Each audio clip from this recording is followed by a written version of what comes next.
Hello, everyone. The podcast you're about to listen to contains some triggering content, such as sexual assault and other topics. So, just a fair warning. Thank you for watching. Hello, everyone. Welcome to the Theory of Life podcast. This is Wade Morgan and my friend James Umber. And we're going to be talking about morality and theism and God and all that cool stuff, all the philosophy stuff. So, James, can you introduce yourself, please? Sure. Yes. I actually started out in the field of architecture, graduated from ASU and practiced architecture for about 15 years here in the Valley. But all the while, especially while I was at ASU, I was really interested in these big, philosophical questions, big worldview questions. Coming from a Christian perspective and hearing challenges to that view really piqued my curiosity, wanted to look into those kinds of things. So I do research on my own. Eventually got the chance, though, to get my master's in apologetics from Biola. And so then after I finished that, I started a Ratio Christi chapter here at ASU. And so I get to have, lead discussion forums with atheists and skeptics and Buddhist, Hindu, Muslim, like all different views. And we always have respectful dialogue. Yeah. And I met him outside of the MU because you were doing like a thing. You were doing like the God Exists thing. Mm-hmm. And I started going to the sessions we have on Tuesdays and Thursdays, and they're really thoughtful and fantastic. So okay, let's kind of get into the topic, I guess. So first of all, let's kind of talk about what we're going to be talking about. So we're going to be discussing morality more generally and like different worldviews and how they operate with it. We're going to define some terms here soon as well. And then maybe we're going to talk about arguments for God, for morality, and just different things like that.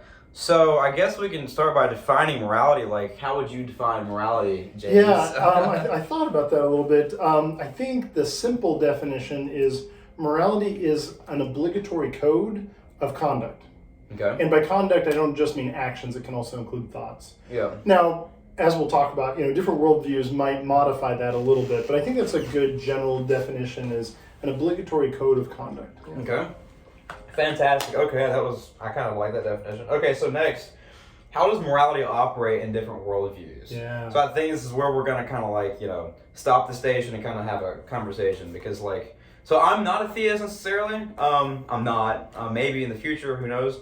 But I have a worldview that kind of attempts to explain morality, and it's going to be different from James. But I'm interested, how does your worldview explain morality? Yeah, so specifically my worldview. Yes. So from my perspective, I hold to what's called a modified divine command theory. A modified. So basically the idea that right and wrong is a reflection of God's nature, but more specifically, specific moral rules that we follow, those would be a reflection of commands of God. Yeah. So there's both, ultimate right, ultimate good is grounded in the nature of God, and then from that nature, then He makes certain commands, puts certain obligations upon us. Okay. Yeah. So I guess maybe I could explain the way. So it's interesting. So we had a conversation. We went on a hike a few weeks ago, and we had a conversation about this kind of topic, and this is kind of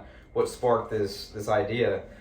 So the way that I explain morality in my worldview, so I kind of have I don't like the word naturalism, but I guess it's kind of a naturalistic framework. It's not a theistic one, that's for sure. God's not necessarily part of the picture. So one way that we could explain morality is that moral facts have to exist, right? So in other words, morality can't fail to be. So I gave James the example of something like, it's not like murder could be okay on Thursdays or Fridays and stealing could be fine on Saturdays at 3. It's like there's kind of a necessity to it. It's like they can't fail to be true, right? And I think if we can explain each moral fact in terms of their necessity, we can explain the whole moral realm. Mm-hmm. And that's kind of the way that I think about morality. But he did mention a few problems with them, and I'm going to let him raise those right here because I've had some time to reflect on them too. But yeah, what do you think about that? Yeah, I think it's an interesting perspective. I like that it's a moral realist sort of perspective. So right and wrong are real categories. They're not just an illusion or something like that. And so that allows us to have robust moral discussions and, Yeah. and conduct and that kind of thing. The one concern, or one of the concerns I would have, is how do we explain where these moral facts are grounded? So, so it's one thing to have to say, like, if we say they're necessary, we could sort of say it's kind of like a Platonic ideal. It just kind of exists non-physically out there. Murder is wrong is just like a non-physical entity that exists. Or we could say that they just are just necessary truths. And maybe not necessarily in a Platonic sense. That's kind of the way. But then, what would be the ontology? So the whole point of a sort of a Platonic ideal is this is a thing that exists, an entity that exists, and if it's not like that, then what is it? How does it exist? So so then I guess my main concern with both views is how do they happen to apply to humans? That means they, like, on your view, would you say that these existed even before the beginning of the universe? Yes. Okay. So then these happen to, the idea that taking a life is wrong unless maybe you're defending, someone like, against Hitler, Hitler's like rounding up people and killing them all. Then maybe it's justifiable to kill Hitler. Well, that's a rule with exceptions and everything. Where did that come from? Why does it happen that billions of years before humans came on the scene, it just happens to apply to humans? And to our specific situations. The other thing is I'd be concerned about incumbencies. This is related to that. And that is that, why is it that we ought to follow those? So for example, the Pythagorean theorem, I would say, not the way it's formulated. Obviously, Pythagoras came up with the formulation, but he discovered it, right? It's a relationship he discovered. That exists. That existed before Pythagoras ever, put pen to paper. That relationship existed, but there's no sense in which you ought to follow it. Now, there isn't a functional sense. If you're going to get your sums right, you ought to follow it. But that could apply just as well to some good outcome as some nefarious outcome. So, for example, you could use Pythagorean theorem to help you do the math to develop a plane fuselage for aerodynamics and stuff that would help deliver medicine to people who are suffering of disease. At the same time, you could also use the Pythagorean theorem to develop the fuselage of a bomb that's going to deliver an atomic bomb, that'll kill thousands. So so that's it's functional ought in the sense that if you specify a certain functional outcome, which could be good or evil, you ought to do it this way. So if you're going to be a mass murderer, you ought to kill as many people as possible. Yeah, because your goal is to kill a bunch of people.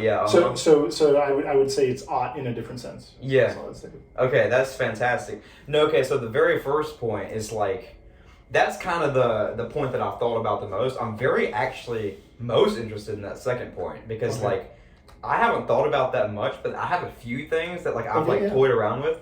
So the first one we talked about on the hike and everything, and it's kind of like what grounds the moral facts, right? So there's kind of a question of like, so I would say they're necessary, and that's what grounds them. But it's like, why are they necessary? So it's like there is a sense in which it's like, killing on Tuesdays is like obviously absurd. It's not like killing's going to be okay or murder's going to be okay on Tuesdays.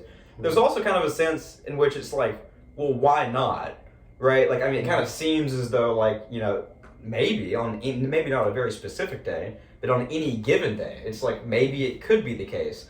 Like maybe something changes about moral reality. It doesn't seem like necessary in the logical sense.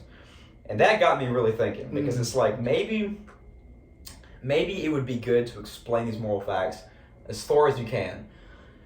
And I kind of like that, but the thing is, I don't know of a better explanation, right? So my response is not going to be that naturalism explains it well. It's going to be like it explains it just as bad as theism.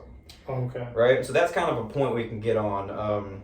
Maybe we can just like sit there for a little bit. I had these other two written down. So the kind of way I'm thinking about it is, so the picture that you have, I think, if I misrepresent something, then tell me. But yeah, no, go ahead. So the picture is something like the moral realm is grounded in the nature of God. Yeah. Right? But it actually seems as though that, like, this very specific moral nature, like a moral nature that entails that murder is wrong, is kind of not logically necessary, right? It's kind of logically contingent, much in the same way that my moral realm is logically contingent. In a sense, you might say his nature is arbitrary, you know? And that's kind of the point that I might make. You could say, but I guess my understanding is that by definition, necessary means it's not arbitrary. Yeah, exactly. Okay, so I'm just saying yours aren't necessary, right? Oh, okay. Neither one of ours are necessary, right? They're both going to be arbitrary in a sense, right? So it's just kind of like which one wins out, and then you kind of have a naturalism versus theism thing. It's like maybe the simpler one, without positing God, maybe might win out. That might be like the route that I would go. Can I propose an argument? Please Please propose an argument. So I think this helps make sense of why a theistic explanation would better explain morality. Yeah. And specifically obligations. So so when I think about the nature of obligation, well, here's the argument. It's again, two premises and a conclusion. We were just talking about this. They work all the time. Last night that there are limitations to how useful. We should record one of those sessions. That'd be cool. Podcast. Yeah, that'd be cool. That'd be so cool, man. But anyway, here it is, just to lay out. So I'm using the syllogism just to clarify. Yeah. I'm not opposed to syllogisms like he is. Okay, cool. I like them. Okay, cool. So here's the syllogism. If there is no God, objective moral obligations. William Lane Craig. Well, a little different though. Okay. His is objective moral laws do not exist. I'm saying objective moral obligations do not exist. Okay. So it's very similar. Premise 2, objective moral obligations do exist. Therefore, God exists. So it's modus tollens. Yeah, okay. Modus tollens. So the form is valid. So why is it that I would focus on obligations? Well, I think we know a thing or two about obligations. Moral laws entail obligation. When we say you should or you shouldn't, you should do good, you shouldn't murder. It entails an obligation, yeah. Yeah, it entails an obligation. That's what we mean by should. You're obliged to do it. Yeah. But obligations, in our uniform and repeated experience, are held between persons. Okay. I have no obligation to a cloud. Okay. I have no obligation to the law of gravity or something. Or 2 plus 2 equals 4. Yeah. So worship 2 plus 2 equals 4. Yeah, exactly. So obligations are held between persons. We know of no example of an obligation that's not held between two persons. And obligations are grounded in an authority. So, for example, I could stop some driver on the street, they pull up to a stop sign, and I just kind of gesture, hey, roll down your window. So they roll down their window. I say, hey, you don't have to stop for any more stop signs. Just letting you know. Yeah. That's your new obligation. You're no longer obliged to stop for any stop signs. Yeah. I could say that, but then the police officer's still going to pull them over. I'm not a proper authority to be grounding that new obligation or lack of obligation. So obligations are grounded in authority. Now, this gets into sort of social contract because immediately we think police officer, well, that's because we live in a society with a government and we've kind of all signed, in a sense, metaphorically signed an agreement that, okay, living in this society, we're going to follow these laws and follow this system of electing officials and stuff. But I would say that that's why I say objective moral obligations. So what I mean is irrevocable moral obligations. Moral obligations you can't opt out of. Here in the United States, I can always opt out by moving to another country. Or if you're in an HOA, that's a social contract. You're saying, okay, we're going to have this contract together, to protect the beauty of our neighborhood or whatever.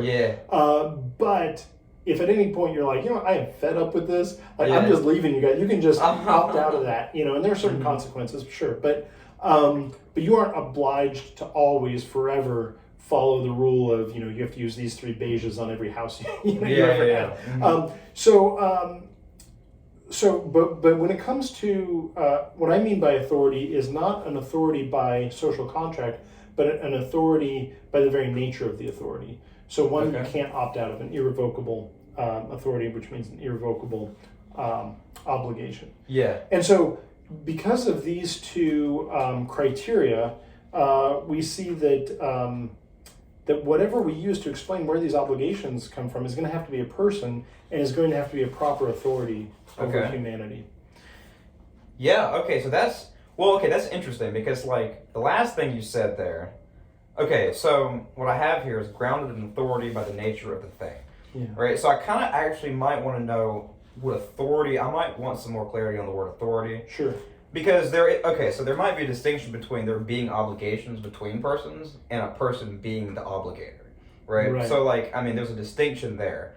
So I don't know if it follows from that there's only obligation between people, that there's a thing that is obligating, that is a person. I don't know if that follows. But I don't know if that was the argument you're necessarily making. But if you were, then I don't know if that follows. What I'm saying is that the one who is obliged and the one to whom he or she is obliged are both persons. Okay. And if either of those two parties is not a person, there's no obligation there. Okay, so I would wonder why do we think that the obligator has to be a person? Because in our uniform and repeated experience, obligators are always persons. Well, so here's what I'm thinking, right? That's very interesting, right? Because, like, cops seem to enforce laws. Sure. Right? They don't create them. Yeah. Right? And then lawmakers don't seem to be creating, like, moral standards. Like, they're perceiving moral standards. Sure, yeah, I would agree with that. And they're making laws based on them. So ultimately, you're going to get to a point where actually, even, in my view, on a theistic picture, Yeah. right, you're going to actually bottom out in moral facts. You're not going to bottom out in authority. Right? So here's what's interesting. The way that I see it is like, it's not as if God creates these moral facts. It's like the moral facts are true in virtue of their nature, right? And they just happen to be part of the nature of God due to his perfection. So would you say that all of what we count as obligate ones to whom we're obliged, obligators, I guess we'll say. Obligators. Would we say that? Are you saying that all obligators are really just enforcers? So I guess under this definition of obligator / authority, I would just say moral facts are ultimately authorities and obligators. They're not going to be agents. They're going to be moral facts, Platonic or not. Okay. Right. But then I guess what I'm saying is, so In both worldviews, I think that's what's doing the moral work. I do think we have another example of a irrevocable moral authority, in the sense that you can't revoke this moral authority on a whim or whatever. You can be justified, I think, because there's a higher moral authority. But one example would be a parent to a child. Yeah. If you try to justify why is it that is it just that like, who's to say that the parent is the moral authority over the child? I think this is because of a natural relationship. Yeah. Because of the two. So that's similar to, I think, the same situation we have with a creator God, where as our creator, there is a sort of a parent-child, relationship originator, and so then we are obliged naturally to that authority. Okay, so I can see that, right? So I can see that connection, but it's still going to be the case that the fact that we ought to be, in service to God, that fact is not, the truth value of that fact is not grounded in anything God does, right? It's just kind of like, it's just true that we ought to, treat God like our Father or something. Oh, I would say it's in the nature of creation. So the fact that he created us means that we're obliged to follow the purpose for which he created us. So it's grounded ultimately in purpose or telos. Yes, right? Yeah. And that's fine, right? But it still seems that, like, this fact is, like, it's not true because God created it. Like, it's partially maybe true because God created it. But, like, so, okay, here's a way of thinking about it. There's two kinds of explanations, right, in this kind of conversation. There's like maybe a metaphysical explanation, or like, just kind of explanation where it's like, I drop this water bottle and it falls to the ground, right? This kind of an explanation. Okay. Then there's a different kind of explanation called a moral explanation, right? Okay. So if you want to ask why is murder wrong, it's going to be because you're violating the rights of a person or something like that, or whatever. Maybe not violating the rights. You're eliminating a person and that matters. And that's kind of But that just moves the moral reason back one step. But why? It's just kind of like an explanation. Right, so we haven't finished explanation. Yeah, okay. Yeah, okay. so we haven't finished explanation. Because that's just, to me it seems like we're just rewording what murder is. It's taking a life of... So to emphasize your point, the point is, it's kind of like with the water bottle thing, it's like, well, why does the law of gravity happen? That's kind of what you're asking, right? And that's fine, like we can ask that, right? Okay. I'm just saying there's different kinds of explanations here. Right, so like, God may be the metaphysical explanation, like dropping the water bottle or something, you know? It's like, he is the cause of these moral facts. But he's not the moral cause of these moral facts. Does that make sense? Right? It's like he creates them, but it's not as if like the wrongness of murder is explained morally in terms of that creation. Right? The moral explanation for the wrongness of murder is still, maybe in a Christian worldview, it'd be like, you know, destroying the image of God. But like, you know, maybe, you know, it's like destroying a person. If you can see the distinction that I'm making here. But it is ultimately grounded in the nature of God. So it would be metaphysically grounded in the nature of God. Yeah. Yeah, that's fine. Yeah, but like there's no further moral explanation for why these things exist. Maybe this is kind of a confusing line. I don't know if it's making the point I'm trying to make. Okay. Anyway, okay, so I guess let's just circle back. Okay. Okay, so I'm still, I guess I can just put all of my moral facts in the nature of something else. Right? I don't know what that thing would be. Okay. But I guess I would wonder. So there is kind of a satisfactory.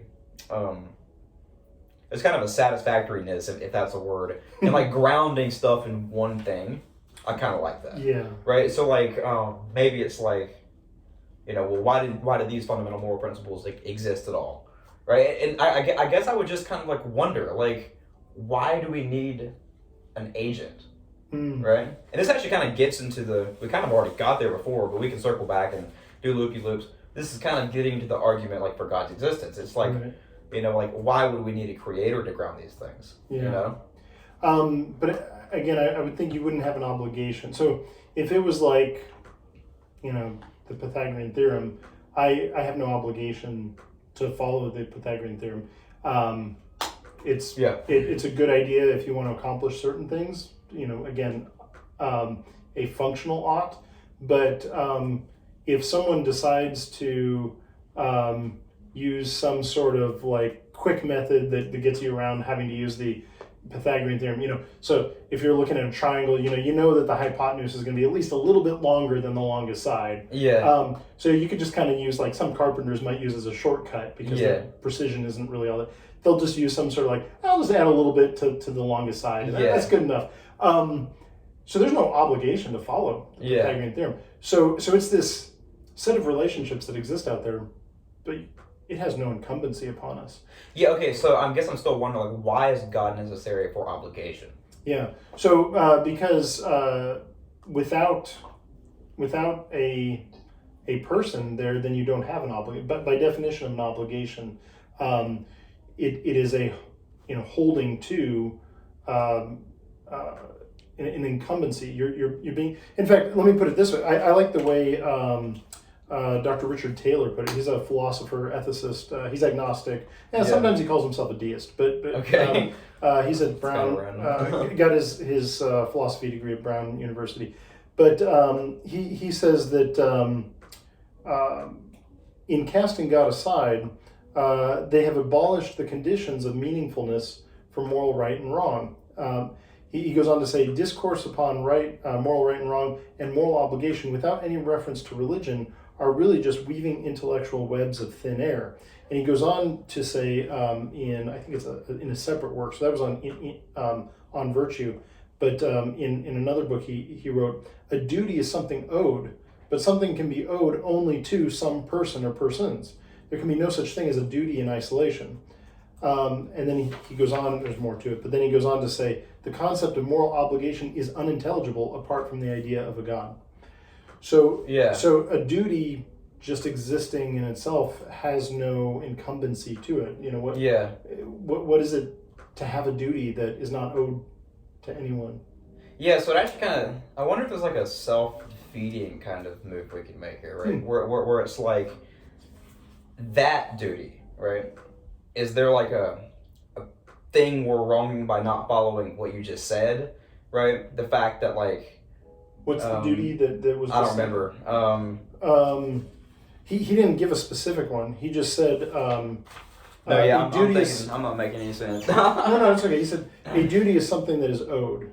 Yeah. But something can be owed only to some person or persons. There's no such thing as a duty in isolation. Okay. I did have a thought there. Maybe it'll come to my mind. But okay, so it actually kind of seems as though like, I mean, like there's a duty that I have to you, right? Treating you well. And like, I think that grounds the oughtness, right? Okay, so that's an important question. Okay. Do you hold a duty to me, or is the duty about me? So are you obliged to me, or is it that you're obliged to, not murder me or whatever? Yeah. So I would say it makes more sense to say that I am obliged to not hurt you, because I can't, as someone who's not a proper authority over you, it's like me going up to me right now telling you, you are no longer obliged to stop at any traffic lights. Yeah. I could do that, I guess, but there's no sense in which there's any authority to that. So you could try to make an obligation upon me, but unless we sign some sort of social contract, which is always revocable, by any party, either party, whatever, there's no sense in which there's a irrevocable duty. I suppose like maybe on your worldview, like even if we signed the contract, that wouldn't be enough either, right? Yeah. So I would still say that ultimately so social contract doesn't necessarily have to be moral. Okay. Yeah. But I would say that from a Christian worldview, to make a promise to someone and then back out just for selfish reasons would actually be, I have to think about exactly, maybe it'd be okay in some sort of, but in some sort of blatantly like selfish, like, forget you, I don't care if this hurts you a lot, I'm out of here. That would be morally wrong, but that moral wrongness is grounded in my obligation to love God with all my heart, soul, mind, and strength, and to love my neighbor as myself. Okay. So I think we really need to camp out on this, because I'm still just like, I wonder like why it has to be grounded in authority, right? Because like you said, because like a uniform experience, but it still seems as though it's like when the policeman is obligating you to do something, it's like they're not the authority, right? Policeman. Sorry to interrupt. That's it. So the policeman is the one by nature of his or her job, he or she is enforcing. That is what they do. So I would say it's actually the lawmaker probably that would be a better example. So I would say that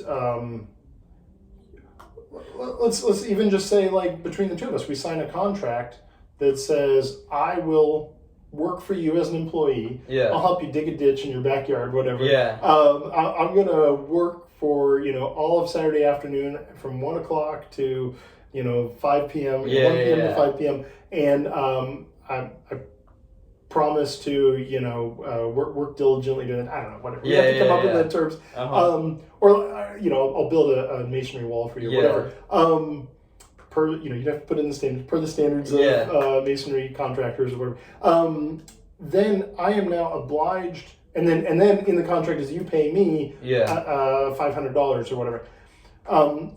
I am now obliged to do the work for you, and you're obliged to pay me if I do the work.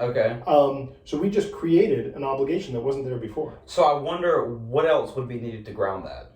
I think that's it. Okay, so we're good. Yeah, but it's a weaker form of obligation. This is a revocable obligation, because at any point I could say, forget it, I'm not going to build it. And I can just walk away. Whereas morality is something different. Morality is not something where at any point we can say, you know what, I'm no longer cool with these terms. I want to start murdering, so I sign off of this contract. It's not that kind of obligation. Okay.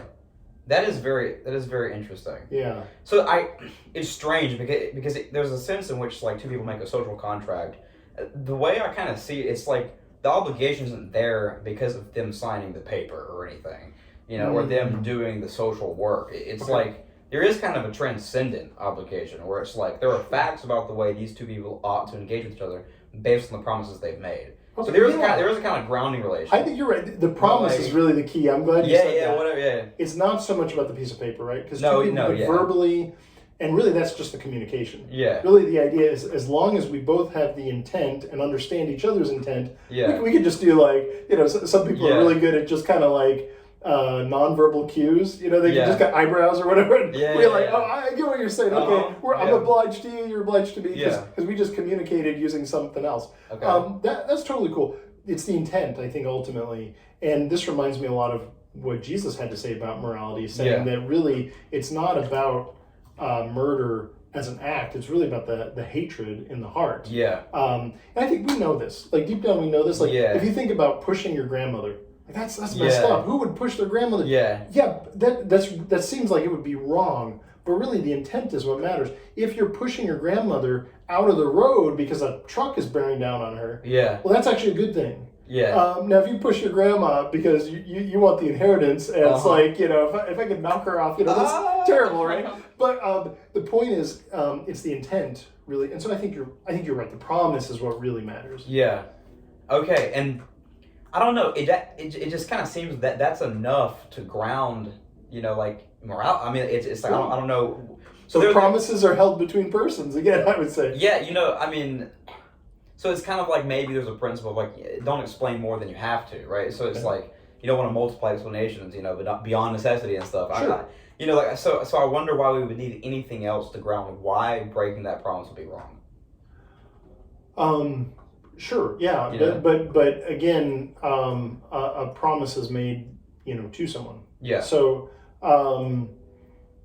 like I make a promise to you, I break it, I have wronged you, and that's the end of the story. Like, I don't know why there would need to be anything to make that wrong. What is it that's wrong about that? Like the fact that I wronged you, like I wronged like a person, But that's restating. That's restating. Well, but it's wrong to.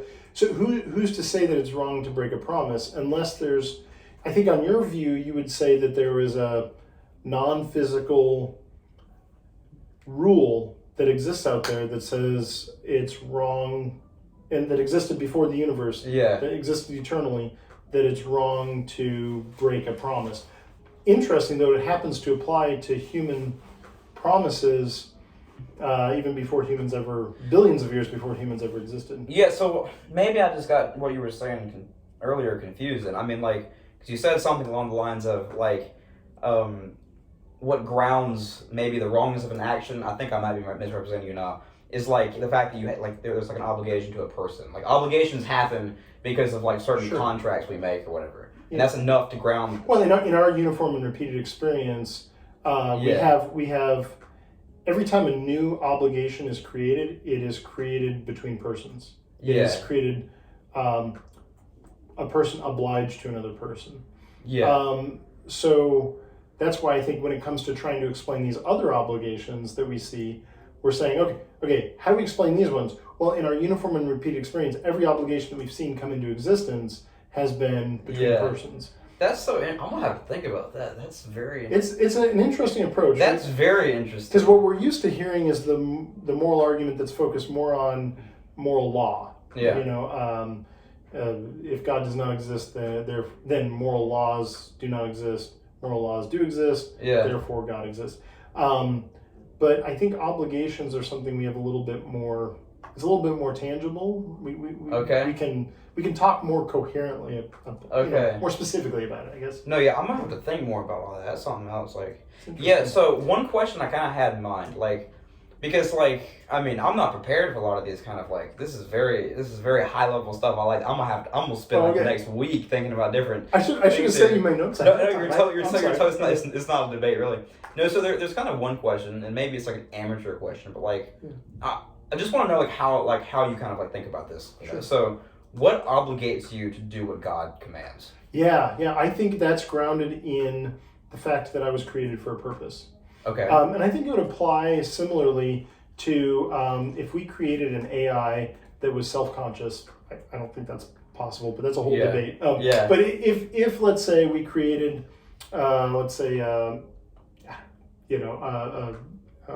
who's the guy who, and I don't know, we'll use Elon Musk. I don't know. Yeah. I don't think he's working on that. But let's say Elon Musk develops an AI. Of course, he's hiring someone. So anyway, but the point is that's self-conscious, and he creates it for a purpose of, let's say, bettering humanity or whatever, helping human flourishing or whatever.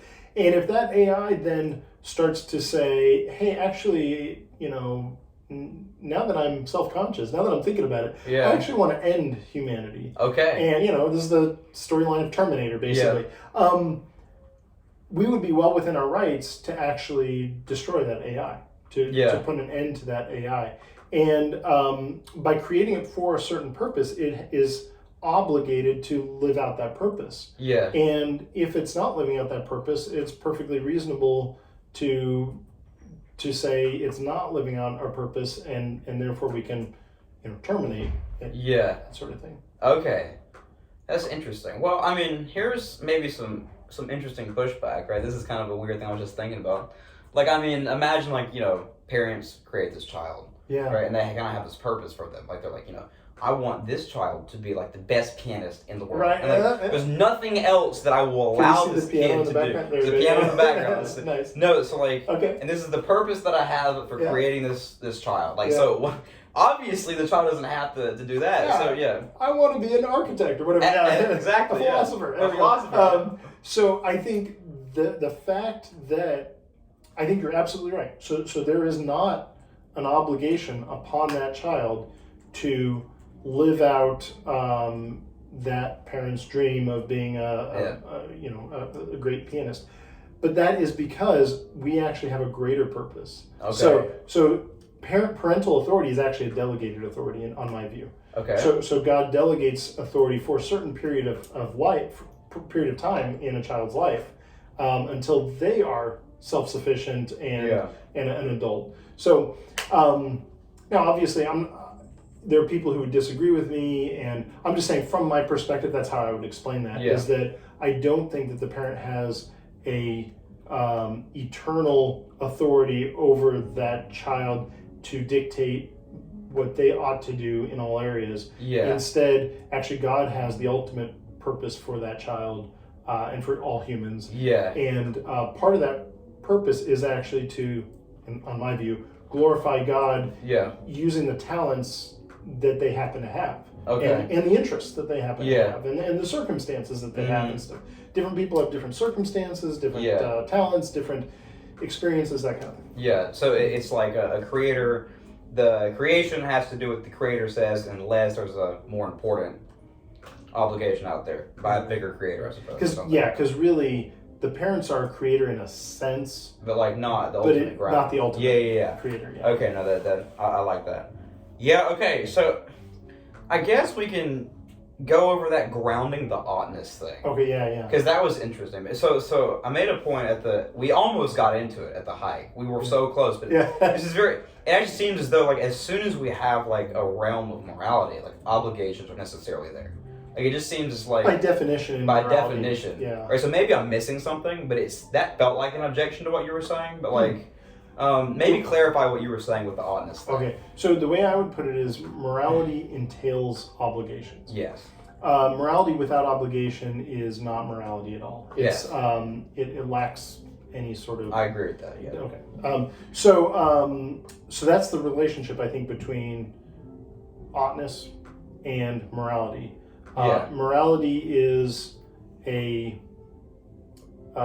subject, and part of the definition of that subject is that it involves ought. Okay. An ought. Okay. A duty. Maybe I guess I was just thinking of I don't know.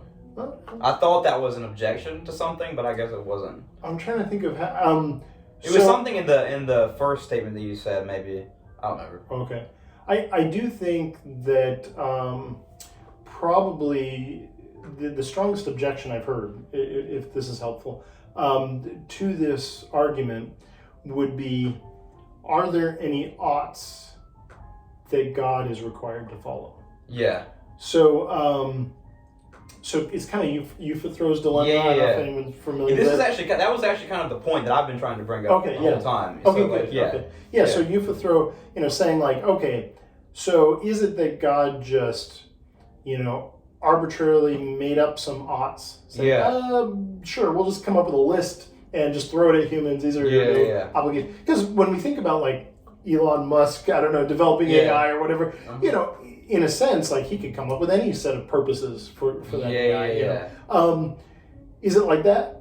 Or is it that God ought to, which means there's an ought over him, ought to require of us certain things? Yeah. So that's sort of... But again, I would just like theistic philosophers have done for centuries, I would split the horns of that dilemma and say that's why it's a modified divine command theory. Because if it's in the very nature of God, then no, in a sense, there's no sense in which he ought to obligate us to do good. Yeah. It just, by his very nature, he does obligate us to do good. Yeah.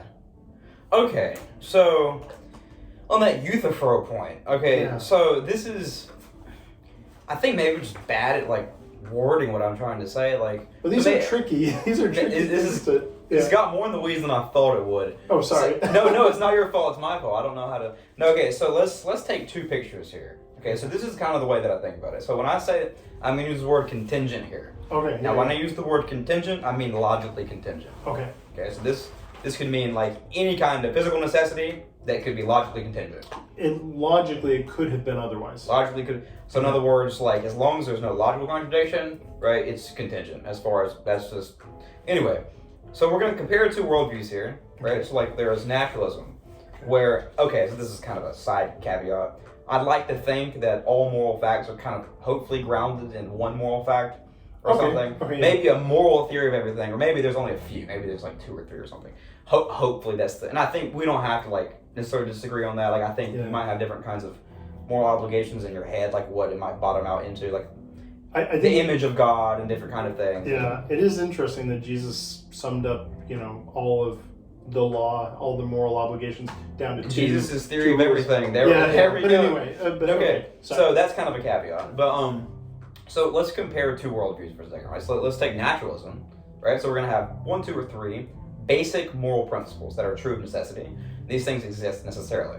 Now they're contingent, right? Because they could have been otherwise. They're not logically necessary, right? Okay. They're logically contingent. Like I could imagine a world where these things fail to exist. Okay. And even though it's still weird if they stopped existing on Tuesday, like I can imagine them stopping existing on Tuesday. Now let's compare that to theism, right? Yeah. So you're going to have God, who is in some sense a ground of these 3, moral principles. Let's assume they're kind of the same in some sense. We don't have that doesn't really matter.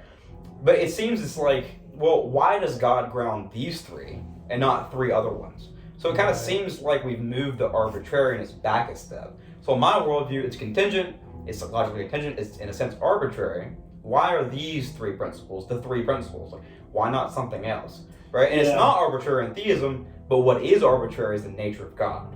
Okay, yeah. If we try to ask why is God's nature the way that it is, the Christian answer would be that it just is. I guess, you and I had talked, I think just yesterday, about the idea of a perfect being.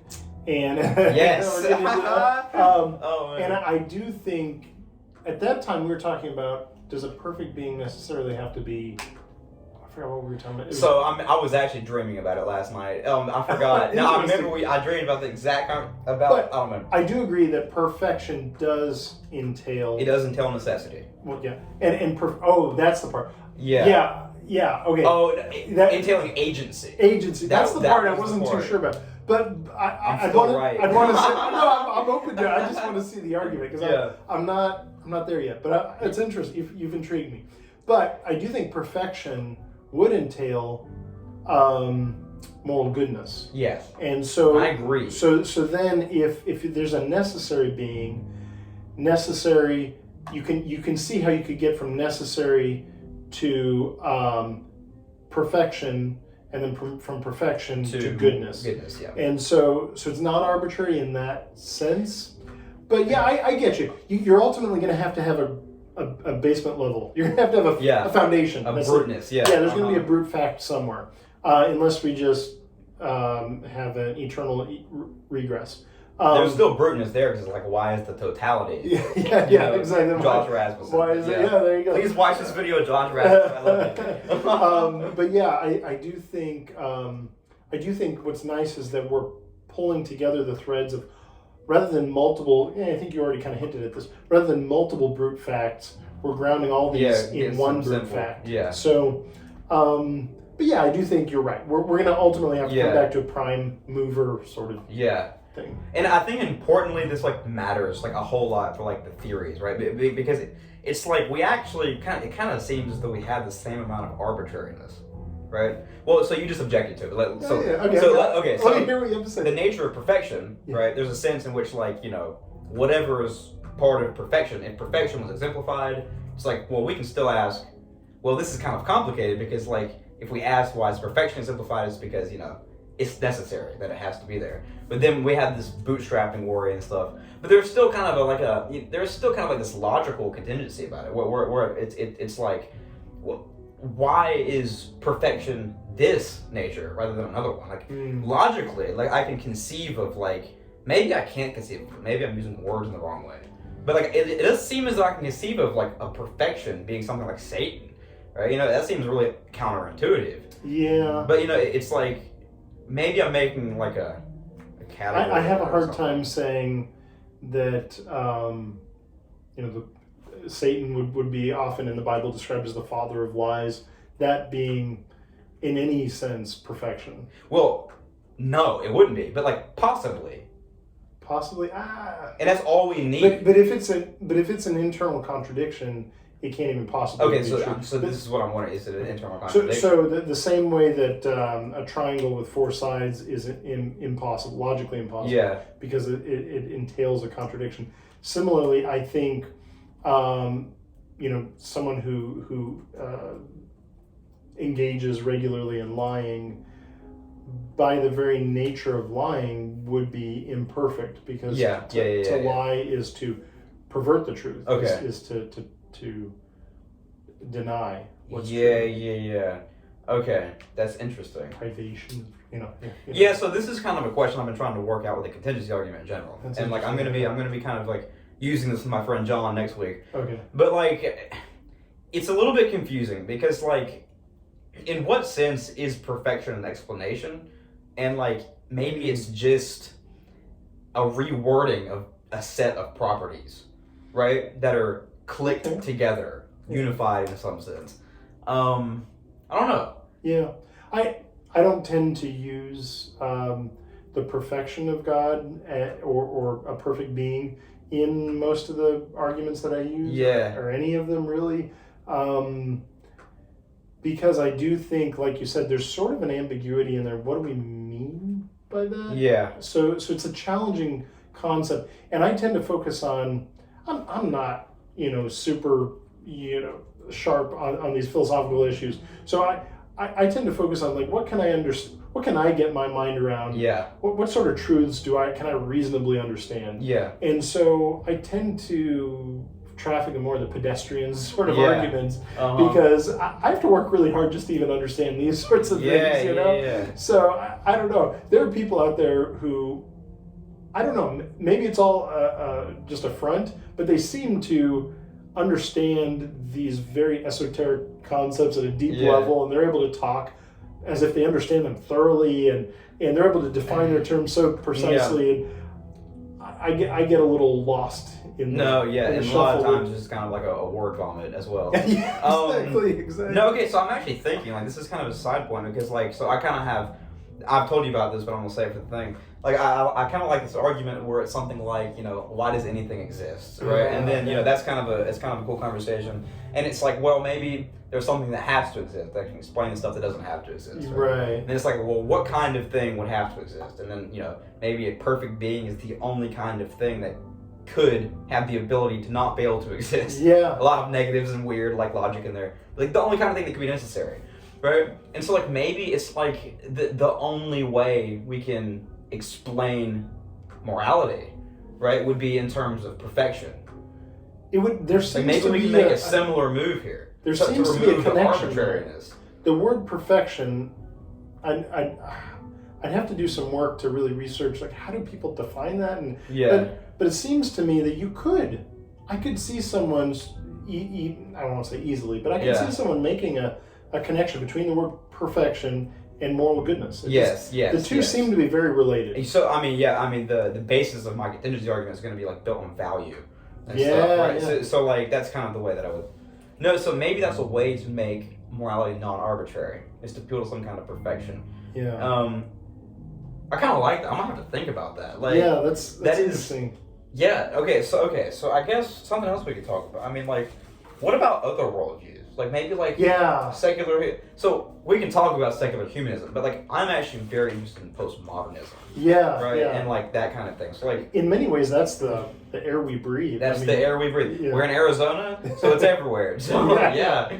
But, yeah, no, okay, I don't know. Like, what are your thoughts? So, I think there are all these different... I brought with me sort of a meta-ethical theories. Yeah, sort of a list of what's their word? Sort of a taxonomy of these different theories. And you have your non-cognitivist theories and your cognitivist theories. But all that really means is, like, are right and wrong facts, or are they non-factual? So non-cognitivist theories are like ones that say it's not really a fact. Okay. Like it's more like emotivism would just be like, you're just expressing an emotion. So when you say that murder is wrong, you're just saying murder, yuck. Murder. Or I'm going to have a hard time saying. Prescriptivism is the other term for it. I'm going to use that. Because the other term is imperativism. Imperativism. Why did they add an O? I don't know. Imperativism would be better. Yeah. But anyway, but that's the idea that... really, when you make a moral statement, you're just making a command. It's just an imperative. It has no authority or anything like that. You're just saying, I want you to do this.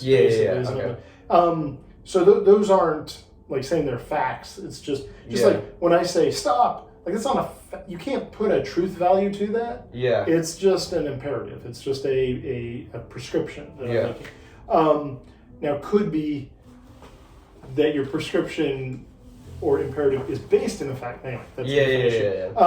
But then cognitivist theories are saying, no, there is a fact. But then different cognitivists disagree about what are we describing as the fact? What part is factual? Is it your subjective? It's a factual reflection of your subjective preference. So if you say murder is wrong, what I mean by that is I don't like murder. I'm not saying that there's an ultimate right or wrong. I'm just saying, either due to cultural, social reasons or whatever, or due to my own personal way I was raised or whatever. I don't like that. It's more than just not liking it. I think it's wrong. It's my belief, that sort of thing. So that the fact is, it's a fact that I have that belief. But it's not an ultimate obligation. Like I've been talking about obligation, where it's a fact for everybody. But then that's when you get into more like the Platonic or the theistic sort of views. That's when you say, no, the fact is a fact about the action itself. So this is what, and so the distinction here is subjective or objective. Are you describing the subject, or are you describing the object? In this case, we're not talking about a physical object, but the object as in the act itself.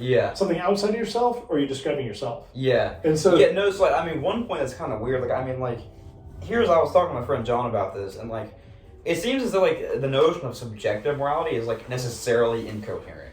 I think so. Because what you mean by morality is objectivity, right? Because when you refer to morality, you're referring to universal principles in some sense, right? So to say that I have a subjective moral system, what does that even mean? I don't even... The philosopher Greg Koukl, he wrote a book called Relativism, Feet Firmly Planted in Midair. And so he's basically saying there's no foundation in relativism, which would be a type of subjectivism. But in relativism, so his point was that relative morality is actually no morality at all. Because when you say, I have a morality, my morality is I do what I want to do. Well, doing what you want to do is not following a moral rule. No, that's just doing what you want to do. So the moment we get rid of any sort of obligation or sort of anything outside of yourself, it's... No, and it's interesting because maybe there's moral obligations that could that have certain like parameters around them, right? So like maybe that this is kind of like crazy and weird. It's not true, but like maybe there's some obligation out there where it's like stealing on Sundays at 3 is fine, but at 4 it's not. Like I could conceive of that like being a moral rule, and it's not as if like I don't know what I'm necessarily trying to say, but there's gonna be a lot of conditionals surrounding like moral principles. Right, right, and you could conceive of that. But if what we mean by that is it's just a preference, then it's not really a rule. Yeah. Yeah. So this is a better example of what I was trying to say. Like, maybe there's a moral fact out there that's like, you should do what your preference is, right? But then you're not doing the thing because, like, of your preference. You're doing it, if you were to say you ought to do it, you ought not do it because of your preference. You ought to do it because of the fact that says you ought to follow your preference. Yeah, you've changed what it is. Yeah, now it's the obligation. Yeah. I agree. Yeah. And I think I've been encouraged that there are many moral realists out there, and so people who do think that morality is in some sense objective. And so like even the atheist philosopher Kai Nielsen, I like this. He said it's more reasonable to believe such elemental things as wife beating and child abuse to be evil than to believe any it spans 2 pages, than to believe any skeptical theory that tells us we cannot know or reasonably believe any of these things to be evil. He said, I firmly believe that this is bedrock and right, and that it's bedrock and that it's right, and that anyone who does not believe it cannot have probed deeply enough into the grounds of moral beliefs. Yeah. So he's saying, like, if you think deeply about this, I think you ought to come to the conclusion that wife beating or child abuse is wrong. So it's very interesting on that point, because like actually what seems to me to be the case in my own experience is like, if you think very shallowly about it, you're going to probably be a moral realist. But the deeper you go, you're going to be like, oh, maybe they're just emotions. But if you go even deeper, you're going to go right back to realism. And that's kind of like what I don't know. I think that's true, because I think, so we've been talking about grounding of morality. So that's the ontology of morality. And in philosophical circles, usually in philosophy, there are 2 major categories. I'm not saying these are the only 2 categories, but 2 major categories is ontology versus epistemology. What exists is the ontology, and then epistemology, how we know it, right? So we've been this whole time we've been talking about ontology of right and wrong. Oh man, moral knowledge. But epistemology is, on my view, we do have a intuition, a moral intuition. Now I think it's a flawed moral intuition. We don't always properly intuit. Just like the rest of our senses. A lot of our senses, right? A lot of our, in fact, even you've heard of some of these fallacies, like the gambler's fallacy. You would think just intuitively that if you flip a coin, 10 times, the probability is going to be and if it comes up heads 10 times, the next one you actually have a greater chance of it being tails. It's still 50-50. It's still 50-50. So our intuition sometimes can be wrong. So I do think our intuitions can be wrong, but I do think the way that we know that it's wrong to murder, you can't. When we're talking epistemology here, when we're talking about knowledge, you can't really go any deeper than I just know that it's wrong. Yeah, that's it. Yeah. Same way if I say all men are mortal, Socrates is a man, therefore, and everyone goes, Socrates is mortal. Well, how do you know that? Well, you just perceive it. And you could do a Venn diagram or whatever, but still, how do you know that relationship? You still, there's ultimately, you're going to come back to a sort of pre-programmed sense, on my view, sense that this just is right. So that's what I mean by intuition, not like intuition, like I have a sense. No. Like someone who's played piano for a long time. Eyesight or something. Because like someone who's done something for a long time, they get an intuition in the sense that I've done this so many times, I just kind of pick up on different subtle kind of intuition. That I like that distinction. So anyway, moral knowledge. So have I gone too far down that rabbit trail? No, you're totally good. We can go down. I love this rabbit trail. But it related to intuition. I was going to evoke intuition, but I wanted to explain it first. But so anyway, from a Christian view, I don't remember if this quite ties in, but from a Christian view, we are pre-programmed to some extent with a conscience. So deep down, we know that some things, I'm being very careful, things are wrong. I'm not saying we perfectly perceive all right and wrong. But to some extent, deep down, we're pre-programmed to know that certain things are wrong or right. So this is a little bit about me. So me and my friend John, we've had So the other night we were up to like 1 a.m. It was like 3 a.m. for him. But like no, we were talking about morality, not this conversation. Okay. But we were talking about like moral realism. Yeah. Right, and like so like there is definitely a part of me that's very sympathetic to an emotivism. Okay. Yeah. Where it's like there aren't intuitions, there's only emotions. Okay. Right. And there's actually a very tricky kind of conversation to be had. And this is kind of veering off our main topic, but it's totally fine. I like this topic. Like, I mean, there's kind of a weird conversation to have about, like, are these things, like, intuiting a reality? Or are they just the way we feel about things? Sure. Yeah. Right? And, like, one thing that pushes me in the direction of moral realism, even though I kind of, like, have my biases against it, really, is the word should and the word ought. It's really, these are kind of weird words to have in the English language, right? Yeah. So it's like, there's something more to, like, I don't know, maybe we can leave open what it is, but like, there's just minimally something more to the word should than I'm excited if you do X. Yeah. There's something more to it than that. And like, maybe that's kind of an argument for moral realism, because that thing is an obligation you're intuiting. Yeah. But there's kind of a trade-off, because it does kind of make the theory more complex. There's this other thing called morality out there. There is a simplicity in an anti-realist, maybe naturalism, where it's like, no, these are just evolutionarily adapted feelings. There's no ontology, there's no obligation. We can make a society work, maybe, unless someone goes rogue. And like, what can we say then? But I think it fails to explain what needs to be explained, and because of these unusual words like should, it would be really weird, in fact messed up, to say you should like blue cheese dressing. Right? Yeah, like some people really dislike it, and some people really love it. My daughter really doesn't like it. I really like it. Yeah. If I were to say to her, you should like blue cheese dressing. Yeah. There's no sense in which, if it's just emotivism, if it's just preference, if it's just taste, then there's no sense in which she ought to. Yeah. She's not obliged to. I agree. And so it is odd that we would then, in fact, I think you could talk as if an emotivist, but you can't live that way. I think no one really truly lives that way. That's so emotivism. Interesting. Yeah. Because whether despite our attempts to try to live as if right and wrong are just a matter of preference or taste, nevertheless, when someone truly wrongs us, and I'm talking about like something really, I don't want to get too, is it alright if I gave I won't get graphic, but is it alright if I give sort of it'll sound like an emotionally... We're in a philosophy conversation, of course. Okay, so I bring babies, this, please. Torturing babies for fun is usually the typical one. But what's weird is I've had so many people check out of the conversation when I use torturing babies for fun. Philosophers always use that, right? Don't check out. It's going to be a good. but this is a real case, because the reason why people have checked out is they say, well, that's not realistic. Well, that's not the point. Well, let's use in 2005, and I won't get graphic, but in 2005 there was a 9-year-old girl named Jessica Lunsford who was taken from her home by a neighbor, John Cowie, I think is how you say his name. She was then raped repeatedly throughout the weekend. He then wrapped her in a plastic bag while still alive, buried her alive. Her body was then found still, a long time later, still clutching her teddy bear. Now, that's a real situation that happened.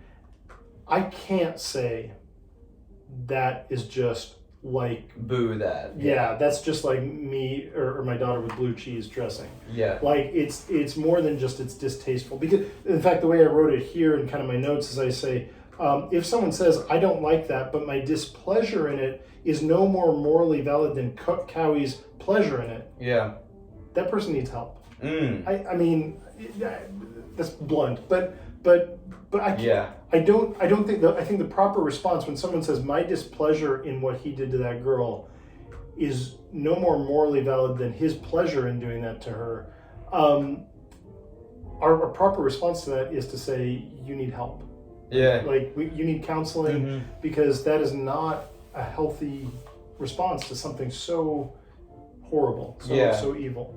And I was actually just like doing this like meta thinking just now, because I was about to say, well, someone could just say that like that's you're a horrible person, but like what I mean by that is I just don't like you. Yeah. And for someone to say that would be disgusting. Yeah, in a I sense. think so. I think so. You know, like even if they were being like philosophically like accurate, it's like Yeah. nobody in the right mind in that situation would ever say that. Well, and this I think is something important.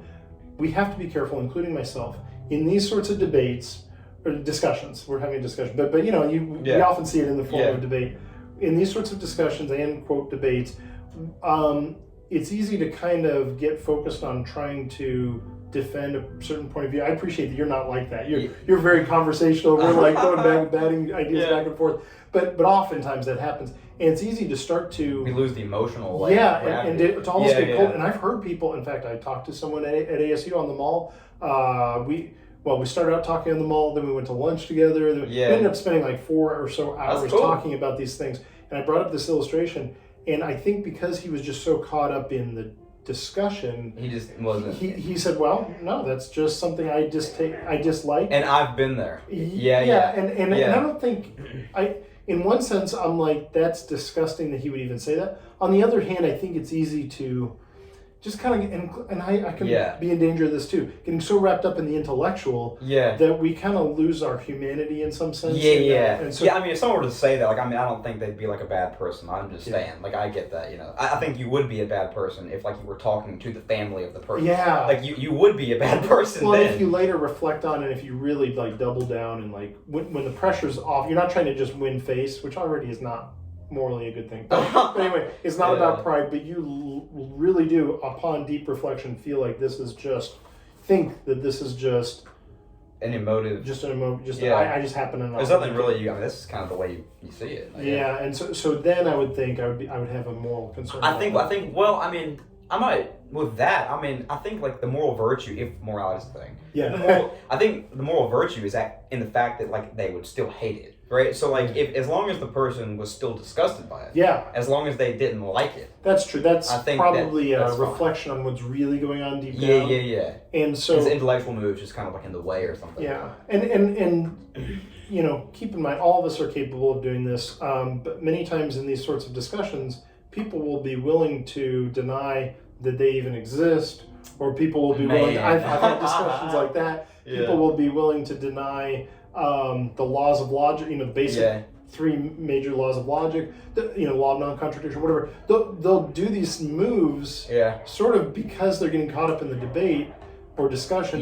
But they haven't like sat back and... And really I think they can't live that way, and how they actually live is probably a better reflection of their deeply held beliefs more than just sort of intellectual playing. I agree with that. Because we could play chess with our ideas, and that's there's value in that. But ultimately, the way you live is how do you live. That's what you really believe. No, and so Socrates talked about living the examined life, and I think the examined life is to actually live, and almost like a reciprocal thing, live and think about how you're living and modify how you live based on careful thinking, and also being willing to modify your thinking based on your real world experience. And so it's this sort of iterative process. I mean, man, I should have you and John on together. That'd be so much fun. Like, that'd be cool. But they don't be 2 Christians, right? Two Christians. Well, no, so he can engage with any side. Team up on, you know.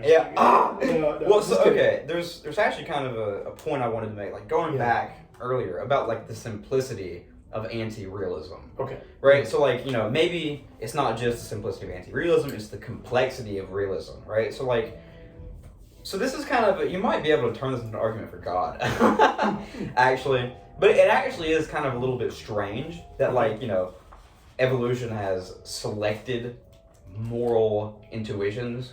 Right. It actually doesn't seem as though like evolution, its purpose is to select, you know, moral beliefs, like accurate moral. It should select for, you know, at the very least, beliefs that help us survive. Like, and if Alvin Flanagan's right, then like why should it select for knowledge at all? But like it kind of seems as though it's like, you know, maybe a simple theory is that like, you know, they're not moral beliefs. They're just like evolutionarily adapted things that are advantageous to a species or something.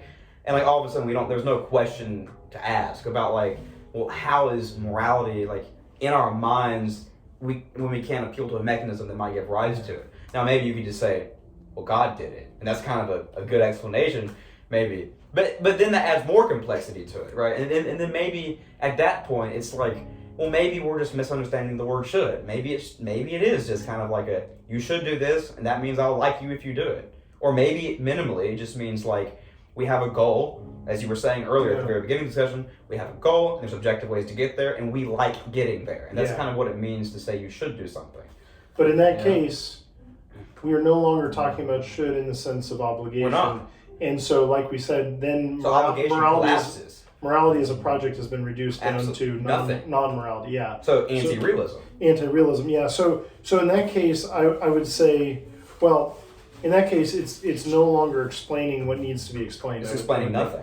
But then also, I would say then once we have figured out that this is just an illusion fobbed off on us by our genes, as I think Dawkins put it, or Michael Ruse, he says, God is dead, so there's no grounds whatsoever for being good. Yeah. Morality is just a matter of emotions. In other places, morality is a flim-flam. He says in other places it's an illusion. Yeah. Or Dawkins has said similar things. Sam Harris probably. Well, no, he has a different view. Yeah, but the two of them anyway. But if that's the case, once we figure that out, why are we obliged to follow? In fact, we aren't obliged. We're not. So once we figure that out, why not live selfishly as long as you can get away with it?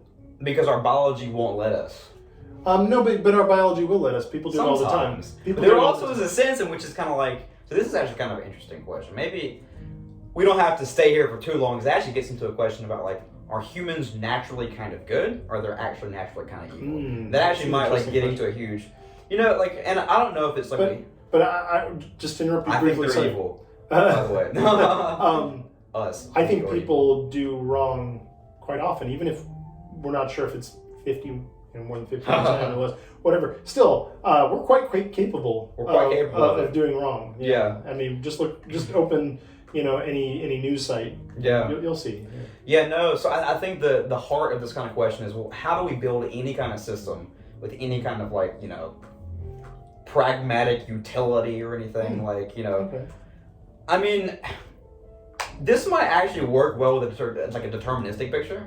It's like, well, we're the kinds of creatures that would create systems that will probably work, but sometimes, like in 1944, they don't, like in Germany. But like, I mean, most of the time, like, the laws of nature are such that they're pushing humanity into a direction that most of the time kind of creates societies that work. Now, I'm not accounting for any moral facts. This is just how reality works. What laws of nature would push us that direction? But like, I mean, well, I guess, it's kind of beneficial to be nice to each other. It's beneficial to, create like a good society, all that stuff. But then again, it's like if society collapses in 100 years, I mean, I don't like that. Yeah. But there's nothing else to say about that if I'm going to be the answer. But also beneficial in what sense? Because John Cowie did what was beneficial to him in the sense that it was pleasurable. Yeah. I guess. I mean, according to the little bit we know about him. Yeah. Many people have done all sorts of evil things because of pleasure or because of psychological desire to fulfill some, felt need or whatever. So beneficial often in evolutionary discussions like evolutionary ethics often means beneficial to getting your genes into the next generation. Yeah. But of course that would actually just favor efficient means of getting your genes into the next generation, and that would actually favor rape as long as you can get away with it. Well, I wonder, right? Because there's a lot of negative connotations, like not connotations, a lot of negative consequences from that, right? Because all of a sudden we're all scared we might get raped next, right? And that's not a good society. Well, not the men in the sense of reproduction. Well, I mean, there might be other problems, right? Because like all of a sudden, men are like, I don't want to get into a conversation about gender. I grew up in a conservative environment. I'm sorry if I use terminology that's... Anyway, I'm talking about... Since we're talking about biology, I'm talking about in biological terms. Yeah, okay. But, whatever. That's another conversation another day. Okay. Anyway, no, I mean, it does kind of seem like a little bit... Not clear. I don't want to be like, if someone disagrees with they're not thinking clearly. But, like, I mean, it seems, like, intuitive that, like, I mean, a society where rape was normalized, or like, I need to put a trigger warning before this, or something like this. Sorry, did I lead it? I didn't let us say that. Sorry. A society where like stealing was normalized. Sure. Like, I mean, the people who are stealing eventually are going to get scared they might get stolen from. Right, so all of a sudden there's an incentive to kind of like, let's stop the stealing thing for a little bit, because I don't want to get stolen from. But sense. Stealing actually does benefit you if you can get away in the short term without getting caught. Yeah, and even in the long term, if without getting caught. And in fact, we know for a fact that natural selection can select for destructive behaviors, because we know that chimpanzees, for example, male chimpanzees will go into the territory of another male chimpanzee and grab the babies, actually smash them against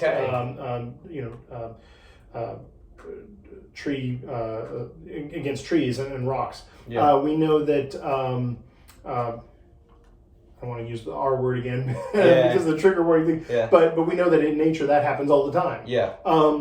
And so natural selection has selected for those things. Yeah, so I wonder if like those kind of species will endure. That's kind of a good question, right? Because they seem to be. They've endured longer than we have. Evolution's a huge process, though, right? Yeah. But I mean, I should clarify.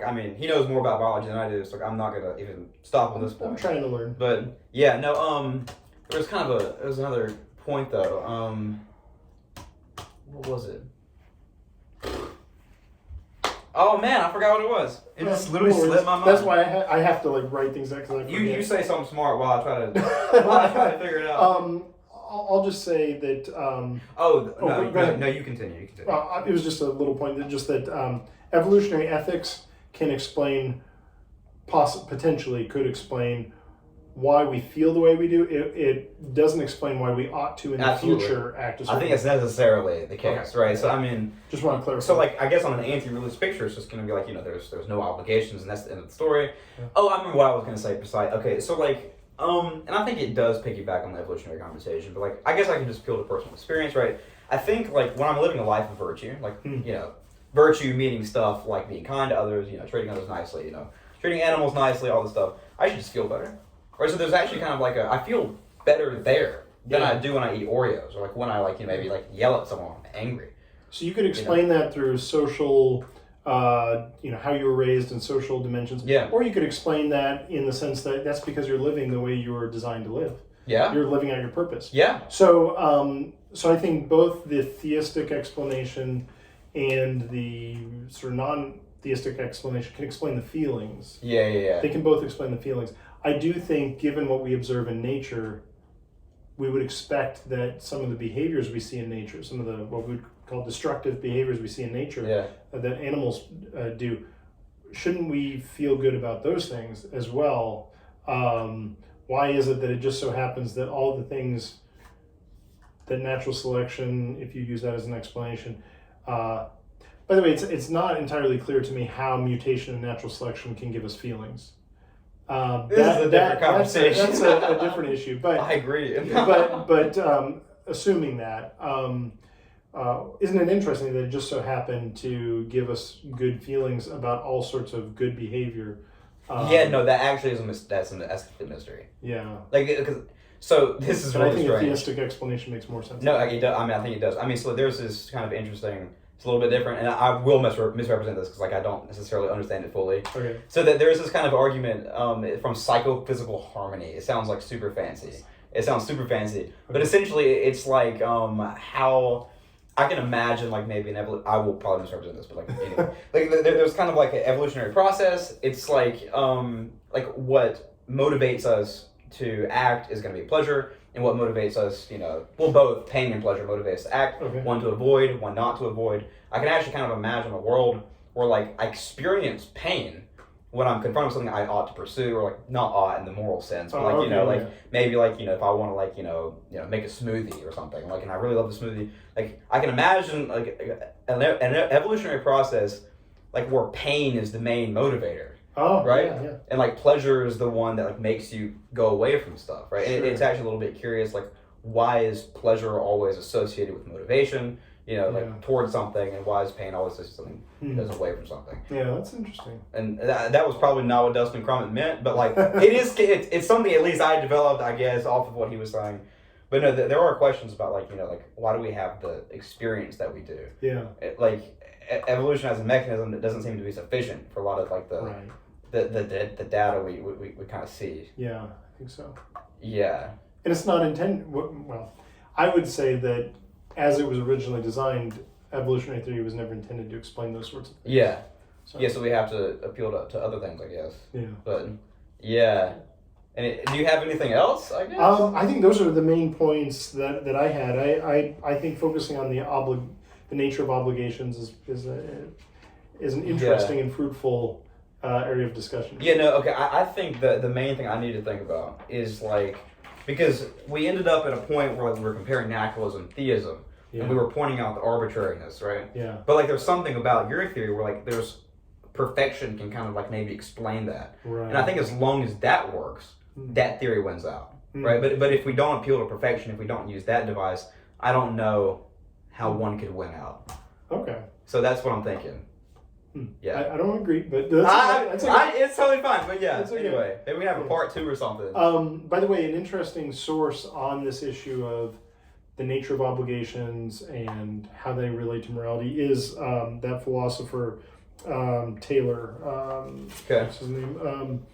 Richard Taylor, and it is interesting because he doesn't come from a necessarily Christian perspective, if I've understood his writings. But an interesting philosopher. Yeah. Yeah. Cool. Well, thank you so much, Yeah, James. Thank you. It was a good discussion. Yes, yeah. sir.